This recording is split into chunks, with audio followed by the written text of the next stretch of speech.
Pongan kacarida teuing yang saraka somah anu pada ngarep-ngarep caringin rentas di alun-alun. Buta bakal jaradi wadal, wadal pamolahna sorangan. Iraha mangsana, engke mun geus tembong budak angon. Tidinya loba nu raribut, di dapur laju salembur, di lembur jadi sanagara. Nu barodo jadi gelo, nu marantuan nu gareu, di kokolotan budak pincire. Matakna garelut marebutkeun warisan, nu hawak hayang loba, nu boga hak marenta bagian, anu areling caricing, arinya nama ngalalajoana, tapi kabarera.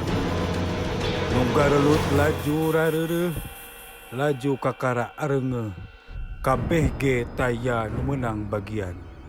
Sabab warisan sakabeh beak, beakna kudu nyarakel gadean. Buta-buta laju nyalusup, nu garelut jadi kareheung. Sarieun ditempuhkeun leungitna nagara. Laju nareangan budak angon, nu saungna dibirit leuwih, nu pantona batu satangtung. Nu dihateup ku handeulem, ditihangan ku hanjuang. Nareanganana budak tumbal, sejana dek marenta tumbal.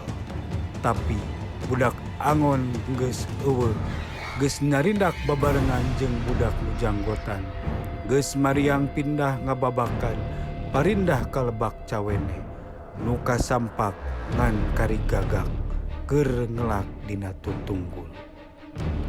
Darengekeun, zaman bakal ganti deui, tapi engke lamun gunung gede anggeus bitu disusul ku gunung 7, genjlong deui saja jagat. Urang disarambat, urang ngahampura, hade deui sakabehanana. Sanagara sahiji deui, Nusa Jaya deui. Sabab ngadeg Ratu Adil nu sajati. Tapi ratu saha, di mana asalna eta ratu? Engke oge dia nyaraho. Ayeuna mah siar ku dia eta budak angon.